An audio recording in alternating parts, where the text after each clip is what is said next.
नमस्ते बच्चों, तुम लोग को आज है न 10वीं क्लास का श्रम विभाजन और जाति प्रथा एक निबंध है, जिसे अच्छी तरह से है न, जिस तरह से दादी की कहानी सुनने में बहुत अच्छा लगता है, बहुत ही प्यारा सा लगता है, उसी तरह ये निबंध आज हम तुम्हें सुनाऊंगा। और सिर्फ ध्यान से सुनने की आवश्यकता है और अपने जीवन में इसे ढालने का प्रयास करेंगे। जब तक किसी भी पढ़ाई का वास्तविक जीवन में ढालने का प्रयास नहीं करोगे, फिर उस पढ़ाई का कोई मज़ा नहीं रह जाएगा, कोई फ़ायदा नहीं रह जाएगा। इस पढ़ाई को अपने जीवन में ढालना है और वास्तविक जीवन में देखना है। देखो किस तरह ये आसान से समझ में आ जाता है। और इस चैप्टर से प्रत्येक वर्ष ऑब्जेक्टिव या सब्जेक्टिव आता ही है न। इस परीक्षा को नज़र से हम देखते हुए इसको आज प्रारंभ करते हैं। बारी बारी से हम सभी चैप्टर को डालेंगे, है न। श्रम विभाजन और जाति प्रथा। श्रम विभाजन और जाति प्रथा यह एक निबंध है। श्रम के मतलब होता है बाबू काम, श्रम के मतलब काम होता है। विभाजन मतलब बंटवारा, विभाजन मतलब बंटवारा, है ना। जाति, जाति मतलब समझ तो जाति है जिसे हम कास्ट कर सकते हैं। और प्रथा, प्रथा मीन्स होता है रीति रिवाज, प्रथा मीन्स रीति रिवाज, रीति रिवाज, है नी, है ना। श्रम मीन्स काम, विभाजन मीन्स बंटवारा और प्रथा मीन्स रीति रिवाज। तो कहा जा सकता है कि श्रम विभाजन और जाति प्रथा, इसके जो लेखक हैं, जो रचयिता हैं, डॉक्टर भीमराव अंबेडकर जी हैं, जिनका जन्म मध्य प्रदेश के महू नामक गांव में, मध्य प्रदेश के महू नामक गांव में, मध्य प्रदेश के महू नामक गांव में हुआ है नी। इनका जन्म हुआ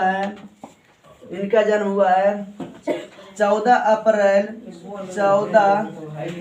1891। इनका जन्म 14 अप्रैल 1891 को हुआ है और मृत्यु दिसंबर 1956 को, है नहीं। याद रखेंगे पूछता ऑब्जेक्टिव से, है नहीं, कि भीमराव अंबेडकर जी का जन्म कब हुआ है, तो हम बोलेंगे कि 14 अप्रैल 1891 में और मृत्यु इनका हुआ 1956 में हुआ है। ये बेचारे बहुत दलित परिवार से बिलोंग करते थे, है नहीं। कहा जाता है कि हमें आगे बढ़ने का, यदि ज़िंदगी में बहुत आगे बढ़ना है, तो इसका सबसे अच्छा साधन है पढ़ाई। पढ़ाई के सिवा किसी भी चीज़ से हम इतना आगे नहीं बढ़ सकते हैं जितना कि हम पढ़ाई से बढ़ सकते हैं। यही बाबा भीमराव अंबेडकर है, जिन्हें पानी पीने का अधिकार नहीं था। लोग उन्हें नीच नज़रिया से देखता था, है न, कि ये दलित परिवार है, इसे हम छुआ जाएंगे, ये कर दे वो कर दे। मैं इनको समाज में किसी तरह का प्रतिष्ठा नहीं दिया था, हे के दृष्टि लोग देखता था।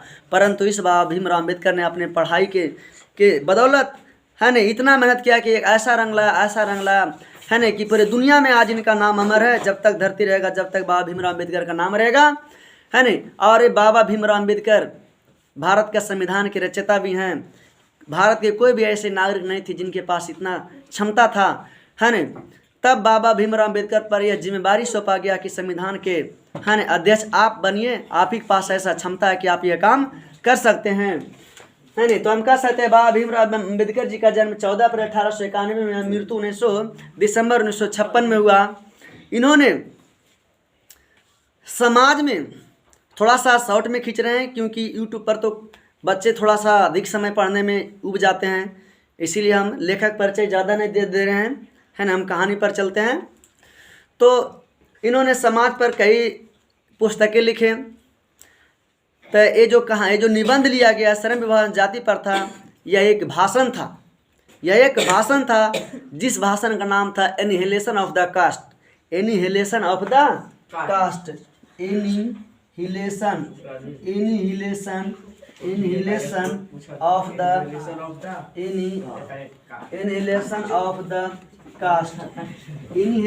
Of the caste. यह एक भाषण बाबा भीमराव अंबेडकर लिखे थे कि जाति प्रथा जो है समाज के विकास के लिए एक बहुत बड़ा रोड़ा है। जब तक जाति रहेगा, जब तक हमारा समाज उचित विकास नहीं कर सकता है। तो एक विश्व स्तरीय, है ना, पाकिस्तान की एक जगह कराची है, वहाँ एक सभा होना था, परंतु किसी कारणवश यह सभा नहीं हो पाया और इनका जो भाषण लिखा हुआ था, यह भाषण जो है जस के तस लिखा ही रह गया, सभा नहीं हो पाया। और बाद में चलकर बाबा भीमराव अम्बेडकर ने इस भाषण को एक स्वतंत्र पुस्तिका का रूप दिया, एक किताब लिखा। उसके बाद ललई सिंह यादव ने पूछता है कि बाबा भीमराव अम्बेडकर द्वारा लिखा गया जो पुस्तक है एनिहिलेशन ऑफ द कास्ट, इसको हिंदी में अनुवाद किसने किया? ललई सिंह यादव। ललई सिंह यादव ने बाबा भीमराव द्वारा लिखा गया ये जो भाषण है एनिहिलेशन ऑफ द कास्ट, इसे हिंदी में रूपांतरण किए। पूछता है कभी कभी कि बाबा भीमराव द्वारा लिखा गया जो श्रम विभाजन जाति प्रथा जो एनिहिलेशन ऑफ द कास्ट जो भाषण है, यह एनिहिलेशन ऑफ द कास्ट का हिंदी में रूपांतरण कौन किया? तो हम कहेंगे कि हिंदी में इसका रूपांतरण किए हैं ललई सिंह यादव। है अब पढ़ें कि ये निबंध में पढ़ना क्या है। इस निबंध में पढ़ना है जात पात को बंधन को तोड़ना है। जात पात को बंधन को तोड़कर समाज को सभी वर्गों को, जिस तरह एक धागे में कई मूंगे गुथे रहते हैं, उसी तरह समाज के सभी वर्गों को एक धारा में जोड़ना है और समाज के विकास के राह को बताना है कि हमारा समाज कैसे विकास कर सकता है नहीं? जाति प्रथा जाति किसी भी देश का, किसी भी समाज को विकास करने में बहुत बड़ा बाधा डालता है। जब तक कोई देश जाति का बंधन नहीं तोड़ेगा, वह देश उचित विकास नहीं कर सकता है नहीं? तो जाति क्या है? आज भी दुख की बात हमें यह है कि आज हम लोग कहते हैं हम BA कर गए, MA कर गए, PhD कर गए, लेकिन बड़े बड़े पढ़े लिखे लोग भी जाति को आज भी मान रहे हैं, जो कि बिल्कुल गलत है। यदि कोई अशिक्षित हैं, अज्ञानी हैं, जिनके पास नहीं पता, वो जाति को यदि मानते हैं तो गुनाह नहीं है, क्योंकि उनके पास ज्ञान नहीं है। पूर्वजों ने जो उन्हें सिखाया उसको पालन कर रहे हैं, परंतु हम लोग इतना पढ़ लिख कर भी यदि जात पात को मानते हैं तो फिर ये शिक्षा बेकार है नहीं? इसको सही शिक्षा नहीं कहा जा सकता। पढ़ लिख कर भी यदि हम लोग जाति के घेरे में रहते हैं और जात पात के आधार पर कोई कार्य हम करते हैं तो इस शिक्षा का असली ज्ञान नहीं है नहीं? तो इस निबंध में जाति प्रथा को बंधन को तोड़ने के लिए बताया गया है। और जो जात पात को मानते हैं वो ऐसी तर्क देते हैं। कहा गया कि आज भी विडंबना की बात है कि कुछ लोग जाति पात के समर्थक हैं, जात पात के समर्थक हैं और बहुत अच्छे उसका उदाहरण देंगे। कहा जाता है कुछ लोग क्या गलत काम को भी अच्छे उदाहरण देते हैं है नहीं? कहता नहीं जात पात अच्छा है, बल तो गंगो जी बहे अपन दिशा लेके, इसीलिए जतिया दिन रहे की, लेकिन ये गलत बात है। क्या यदि आज हम रोड पर एक्सीडेंट हो रहे हैं या कोई व्यक्ति एक्सीडेंट हो रहता है तो क्या लोग उसे जाति पूछकर इलाज कराते हैं? जाति पूछकर उसे उठाते हैं कि एक मानव देखकर उठाते हैं कि नहीं भाई कोई मानव है, इससे दर्द पीड़ा हो रहा है, ये मर जाएगा है ना? इसीलिए सब बिना जाति, बिना पाति, बिना धर्म पूछे उसे हम तुरंत उठाते हैं और तुरंत उसका खून बंद करते हैं और सिपाही को सूचना देते हैं, पुलिस को, या फिर उसे नज़दीकी हॉस्पिटल में भर्ती कराते हैं। जात नहीं पूछते हैं उसको। जो मूर्ख है, जो मूढ़ है, वो जाति पाति के बंधन में पड़े रहे हैं, लेकिन ज्ञानी मानव जात पात के फेरा में नहीं पड़ते हैं। क्या कोई न्यूटन या कोई आर्यभट्ट या कोई भी भारत के महान आदमी या किसी भी देश का महान आदमी किसी चीज़ का आविष्कार कर दिए हैं तो क्या वो वस्तु सिर्फ उन्हीं जाति के लोग उपयोग कर रहे हैं कि समाज के सारा लोग कर रहे हैं?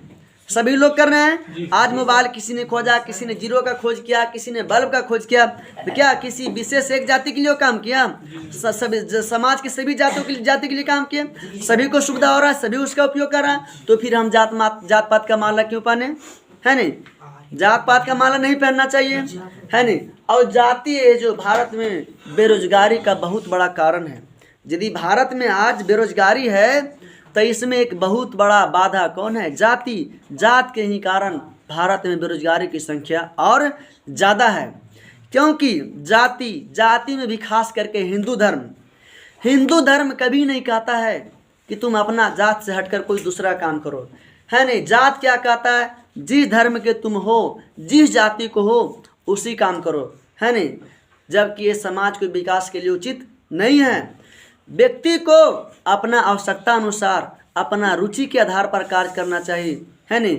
लेकिन जात जो है, जात या समाज व्यक्ति को रुचि को ध्यान नहीं देकर उसका जाति का ध्यान देता है और कहता है बाबू हो तुम पासी है तो तार चढ़ो, गुबार है तो भैंस चराओ, कोयरी कुर्मी माँ तो है तो खेती करो, है नहीं? यदि एक नाई एक ब्राह्मण का काम करता है तो उससे कोई नहीं काम करेगा।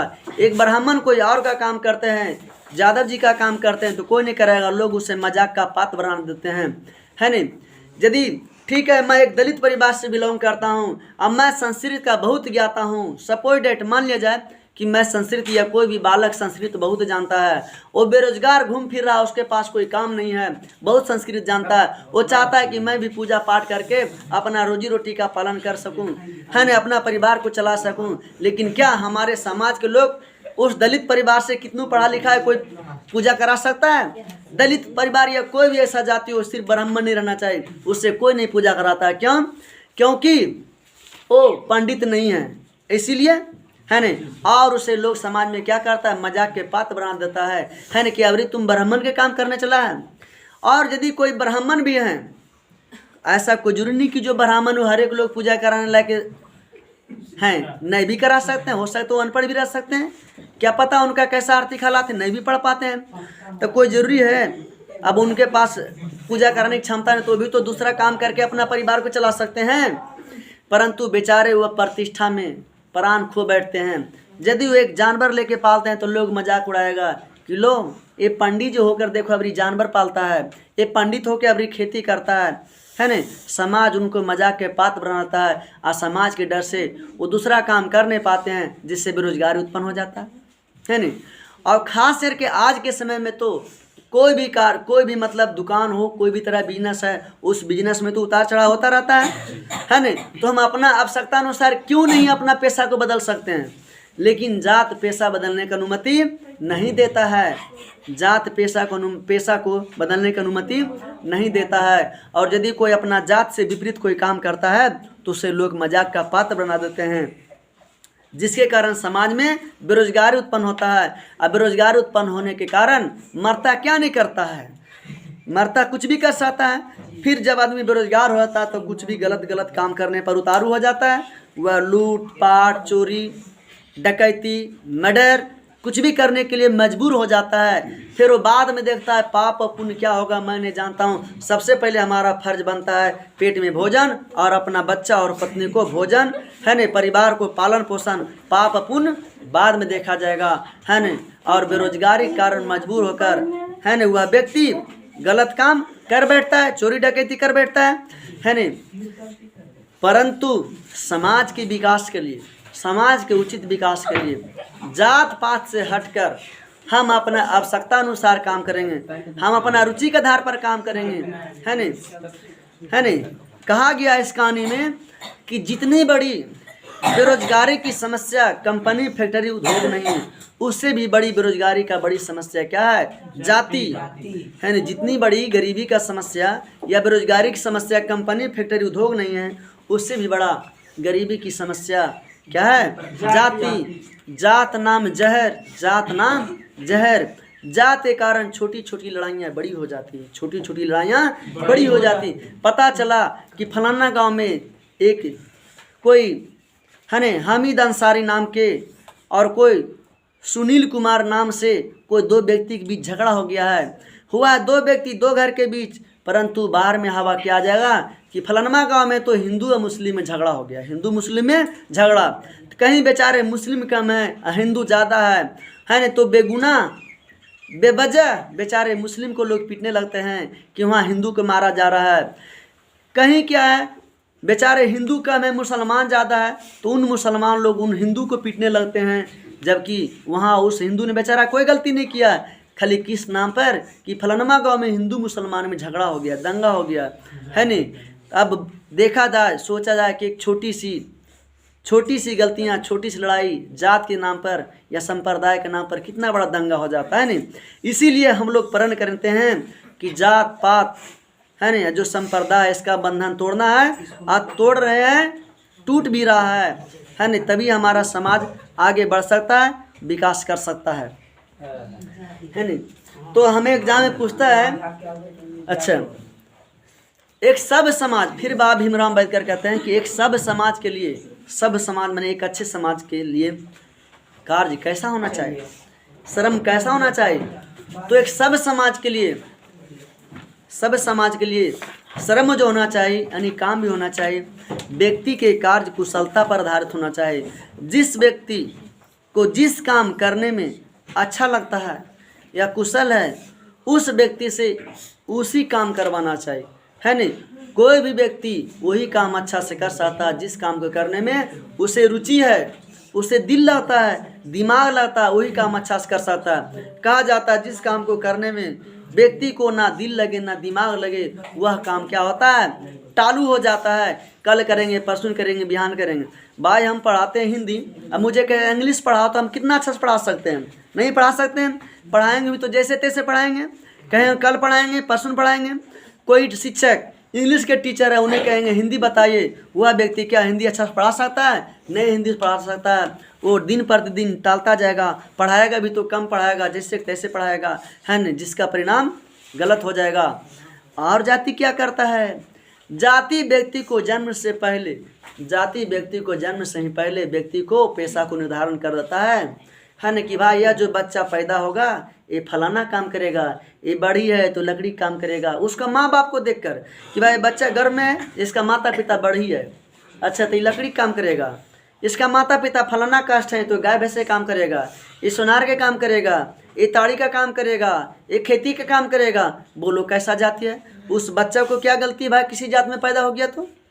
लेकिन जात ही एक ऐसा जहर है जिसके कारण बेचारे उस बच्चे को जिंदगी भर उसी जाति के नियमानुसार अपना जीवन व्यतीत करना पड़ता है, चाहे वह दूसरे काम करने में कितना ही पारंगत क्यों ना हो, है नहीं। उस बच्चे की क्या गलती? बच्चा तो निर्दोष है, परंतु उसका बाप माँ जिस कास्ट के रहते हैं उसी के आधार पर उनको पूरा जिंदगी जीने पड़ता है। ठीक एक डोम है तो एक डोम के माता पिता ठीक है अपना काम करते हैं, लाश वाला काम करते हैं। हालांकि कोई भी कोई काम करे, लाश के काम करे या कोई किताब पढ़े या कुछ भी करे, काम कोई छोटा नहीं होता है। एक डोम नली भी साफ कर रहा है तो हम मानते वही बहुत बड़ा काम कर रहा है, क्योंकि मैं नली को गंदा करता हूँ, वो डोम क्या करता है? नली को साफ कर रहा है। तो हमसे तो अच्छा वो है, हम लोग गंदा करने का काम किया, वो सफाई करने का काम किया। तो मुझसे बुद्धिजीवी है, मुझसे अच्छा वो है। भले मैं मानता हूँ कि मैं श्रेष्ठ हूँ, लेकिन नहीं, श्रेष्ठ है या तो मैं भी श्रेष्ठ हूँ वो भी श्रेष्ठ है, उसे मैं नीचा नहीं कर सकता हूँ, है नहीं। जात और काम कोई नीच नहीं होता है। नीच यदि होता है कोई काम तो चोरी होता है, गलत आचरण होता है, ये नीच काम है। और ना कि मैं कोई काम कर रहा हूँ तो नीच काम है, मैं कोई दलित परिवार हूँ तो मैं नीच जात हूँ, ऐसा कुछ नहीं होता है। जो मूढ़ हैं, जिन्हें कम ज्ञान है, वो लोग सोचते रहे कि वो नीचा जात है, ऊंचा जात है। जात पात कुछ नहीं होता। जात यदि है तो मात्र दो ही जात है, स्त्री और पुरुष। किसके सवा धरती पर कोई जात नहीं है। यदि अलग अलग जात है तो अलग अलग जात का अलग अलग रक्त का रंग होना चाहिए, लेकिन सभी का रक्त तो लाल ही है, तो मैं जात कैसे अलग अलग कहूँ? किसी भी जाति का कोई विशेष पहचान भी तो नहीं है ऊपर से, कि पैदा होने के साथ फलाना जाति को 3 कान रहता है, फलाना जाति को 1.5 कान रहता है, फलाना जाति के नाक में 3 छेद रहता है। सबके तो वही रहता है, फिर जाति कहाँ से अलग हो गया, है नहीं। कहने के मतलब फिर अच्छा बाबा भीमराव अम्बेडकर हैं कि ठीक है यदि जाति गलत है, जाति के आधार पर मैं नहीं जीऊँ तो आदर्श समाज कैसा हो सकता? तो बाबा भीमराव अम्बेडकर कहें कि आदर्श समाज स्वतंत्रता, समानता और भ्रातृत्व, स्वतंत्रता, समानता या स्वतंत्रता, समता और भ्रातृत्व को समाज में स्थापित करो, यही एक आदर्श समाज है। स्वतंत्रता अर्थात स्वतंत्र, हर एक व्यक्ति स्वतंत्र हो, दुनिया की कोई भी जाति हो, किसी भी धर्म का हो, किसी भी जाति को हो, है नहीं, वह व्यक्ति स्वतंत्र हो, किसी भी व्यक्ति पर किसी विशेष तरह का बंधन ना हो, है नहीं। समानता, समता यानी एकता, भ्रातृत्व यानी भाईचारा। जिस तरह हम घर में आपस में 2 भाई, 4 भाई, 5 भाई रहते हैं, आपस में मिलजुल कर रहते हैं, किसी भी तरह का भेदभाव नहीं रहता है, उसी तरह हमारे भारत में या किसी भी देश में जितने तरह के कास्ट हैं, ये कास्ट नहीं होना चाहिए। सभी के सभी आपस में भाई भाई का रिश्ता होना चाहिए। सभी एक दूसरे के सुख दुख में सहयोग करना चाहिए सभी को, है नहीं। अपने संकट, दूसरे को संकट अपना संकट समझना चाहिए, दूसरे को सुख भी अपना सुख समझना चाहिए, है नहीं। बाबा भीमराव अम्बेडकर आदर्श समाज का, है ना परिभाषा दी है, स्वतंत्रता, समानता और भाईचारा। और जिस तरह दूध और पानी आपस से मिलजुल जाता है, उसी तरह हम लोग आपस में घुल मिल जाएं, है ना, और भाईचारे के जैसा मिलजुल कर रहें, है ना। अब तुम्हें कह सकता है कि जाति और भी कुछ करता है क्या? कहेंगे हाँ, जाति व्यक्ति को सदा पैतृक पेशा करने के लिए कहता है। पैतृक मतलब जो तुम्हारा खानदानी वही काम है। और जाति क्या करता है? जाति व्यक्ति को, ये जाति का अवगुण बता रहे हैं, जाति व्यक्ति को जीवन भर एक ही पेशा में बांध कर रखता है। दूसरी बात और भी जाति का अवगुण है, जाति क्या करता है? व्यक्ति को स्वभाव और रुचि का ध्यान नहीं रखता है कि तुम्हें किस काम करने में मन लगता है, कौन काम तुम करना चाहते हो, इसका वो ख्याल नहीं करता है। बेबस और मजबूर कर देता है कि तुम्हारा वह पेशा, वह कार चले या ना चले, मजबूर कर देता है एक ही पेशा के लिए कि जब भी तुम्हें काम करना वही काम करना है, जिस जाति में तुम पैदा लिया है, जो तुम्हारे बाप दादा करते थे वही काम तुम भी करो, तुम्हें चले या ना चले, जिससे बेरोजगारी उत्पन्न हो जाता है ना। ऐसा कोई काम नहीं है कि जो मेरा दुकान है खटाल का तो खटाल सब दिन चलता ही रहे, है ना, ऐसा तो होता नहीं। तो आवश्यकता अनुसार हम काम बदल सकते हैं, है ना। तो आज बाबा भीमराव अम्बेडकर के निबंध हम लोग पढ़ लिए, है ना। ध्यान रखना इनका खास करके जन्म मृत्यु, कि इनका जन्म 14 अप्रैल 1891 को हुआ, मृत्यु दिसंबर 1956 को दिल्ली में हुआ, है ना। और जो जाति श्रम विभाजन जाति प्रथा, यह एक निबंध है। इनका जन्म मध्य प्रदेश के महू नामक गांव में हुआ, है ना, मध्य प्रदेश के महू नामक गांव में। हाँ, इनका थोड़ा सा माता का नाम जान लीजिए। इनका माता का नाम है भीमा बाई, माता का नाम है भीमा बाई, है ना। इनके पिताजी हैं राम जी सकपाल, इनके पिताजी राम जी सकपाल, है ना। ये बहुत दलित परिवार से बिलोंग करते थे, है ना। इसने प्रारंभिक शिक्षा गांव में अध्ययन किए थे। उसका बाद बड़ौदा के एक नरेश है, उनको प्रोत्साहन से इन्होंने उच्च शिक्षा प्राप्ति के लिए गए न्यूयॉर्क, जो अमेरिका में पढ़ता है। वह शिक्षा से भी उन्हें संतुष्ट नहीं हुआ तो कहाँ चले गए? लंदन, जो इंग्लैंड में पढ़ता है ना। उसके बाद वहाँ से वापस लौटे तो इन्होंने अपना स्वदेश यानी भारत में कुछ दिन वकालत भी किए थे। कभी पूछता है ऑब्जेक्टिव में, वस्तुनिष्ठ में, कि भीमराव अम्बेडकर जी पेशे से क्या थे? वकील थे, है ना। यह पेशे से वकील थे, है ना। आज इसका पार्ट 1 वीडियो हम पढ़ा दिए हैं, कल इसका वस्तुनिष्ठ प्रश्न उत्तर, है ना, पार्ट 2 में हम डाल देंगे। आज तक के यहीं तक। जय हिंद, जय भारत।